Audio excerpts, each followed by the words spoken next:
मी सावित्रीबाई बोलते. म्या सावित्री, क्रांतिज्योती सावित्री, सावित्री ज्योतिबा फुले, क्रांतिसूर्य ज्योतिबा फुले यांची पत्नी आणि या अखंड भारतातील पहिल्या मुलींच्या शाळेची पहिली स्त्री शिक्षिका व पहिली मुख्याध्यापिकासुद्धा. बरोबर ओळखलत.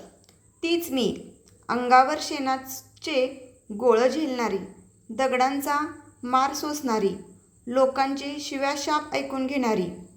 पण हे समद मी ज्या पोरीबायांच्या शिक्षणासाठी सोसलं ते पवित्र कार्य करायसाठीच तर मी सातारा जिल्ह्यातल्या नायगावामध्ये जन्म घेतला.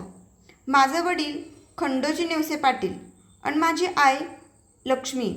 मी बी लहान असताना तुमच्यासारखीच हसरी आणि खेळकर होती, पण निर्भय आणि धाडसीसुद्धा होती बरं का. मी 9 वर्षांची असताना माझं लगीन 13 वर्षांच्या ज्योतिबा फुले यांच्या संग झालं. तेव्हा मला लिहायला वाचायला काय बी येत नव्हतं बघा.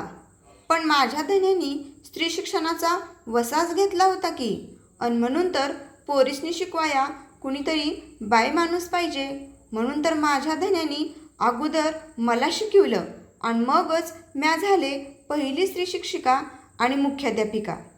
खरं सांगू पोरींनो, तुम्हाला शिकाया मिळावं म्हणून त्या काळात मी लय खस्ता खाल्ल्यात. म्हणून तर आज तुम्ही शाळेत येऊन शिकताय. तुम्हाला शिकवाया मॅडम येतात, नाहीतर शाळेत नुसतं गुरुजीच आलं असतं शिकवाया. आज सगळीकडं काम करताना तुम्हाला महिला दिसतात, त्याऐवजी सगळीकडं पुरुषच दिसलं असतं आणि बाया पोरी बसल्या असत्या नुसत्या रांदावाडा आणि उष्टी काढा हेच करत. म्हणून सांगते पोरींनो, तुमच्यासाठी मी ज्या काही खस्ता खाल्ल्यात त्या तुम्ही वाया जाऊ देऊ नका. भरपूर शिका, मोठ्या व्हा.